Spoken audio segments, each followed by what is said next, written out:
Tapi kalau mau dicicil 1 juta per bulan, 12 bulan. Jadi 12 juta. Nah, kemudian Anda pilih dulu. Oke, saya pilih 12 juta 12 bulan. Nah, yang setelah dipilih itu baru kita akad. Saya jual handphone saya ini seharga 12 juta, dibayar tiap bulannya 1 juta. Boleh.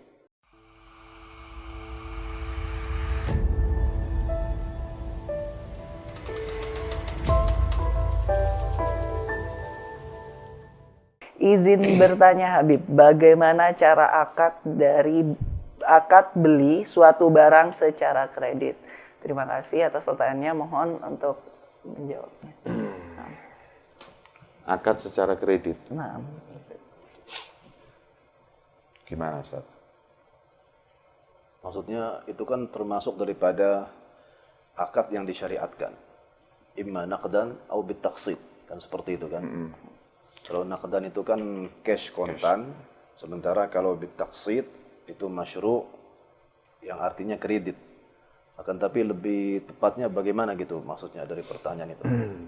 Mungkin tanya bagaimana cara kredit yang benar.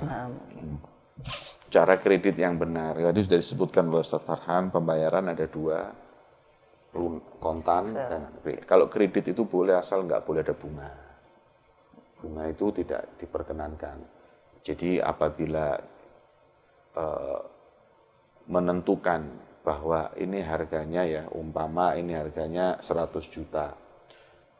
Terus kemudian apabila dibeli secara kredit harganya menjadi 110 juta. Nah, karena ada bunga berapa persen setiap bulannya, itu tidak diperkenankan. Nah, itu seperti itu. Ya, kecuali kalau kita sesama muslim ya, sesama muslim itu dua harga itu kalau dalam satu akad tidak boleh. Seperti saya sebutkan, saya jual handphone ini dengan harga 5 juta cash atau 6 juta dicicil 6 bulan.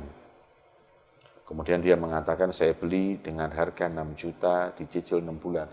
Itu disebut oleh Nabi dengan sebutan bai' ala bai'atain. Ya.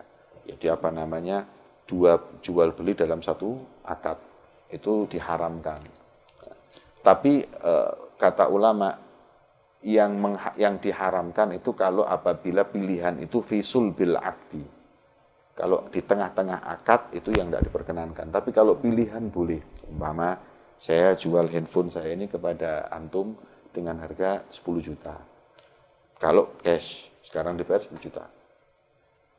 Tapi kalau mau dicicil 1 juta per bulan, 12 bulan. Jadi 12 juta. Nah, kemudian Anda pilih dulu. Oke, saya pilih 12 juta 12 bulan.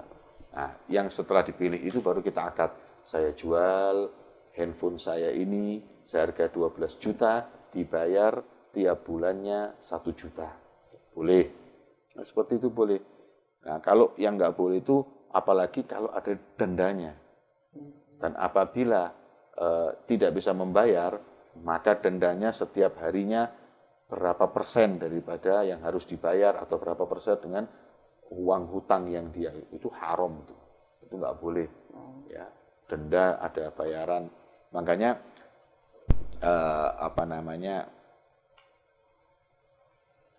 kredit yang ditawarkan oleh bank-bank syariah itu kan caranya beda. Dia supaya kredit ini sah itu mereka nggak minjemin duit, kemudian setelah minjemin duit memberikan ketentuan bahwa tiap bulan ada bunga sekian dan lain enggak. Tapi sistem mereka seperti ini. Umpama Ustadz Farhan mau beli sepeda motor. Kemudian karena Ustadz Farhan tidak punya uang untuk memberi secara kontan, minta tolong ke bank syariah. Bank syariah lah yang membelikannya. Setelah bank syariah itu membelikan, menjual kepada orang tersebut. Jadi Ustadz Farhan ini sekarang mau beli sepeda motor harganya 20 juta. Tapi beliau nggak punya uang 20 juta. Terus gimana? Akhirnya ya udah gini Ustadz, saya belinya. Saya yang beli. Saya beli 20 juta, saya jual ke Ustadz dengan harga 22 juta.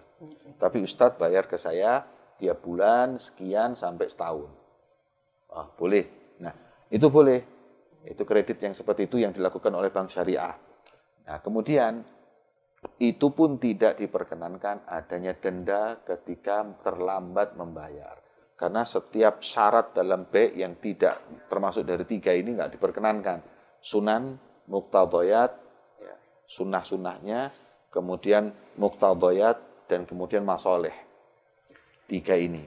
Ya, muqtadayat itu kalau ada aib dikembalikan, masoleh itu bisyarti rohen dan lain-lain dengan syarat ada gadai atau yang lainnya.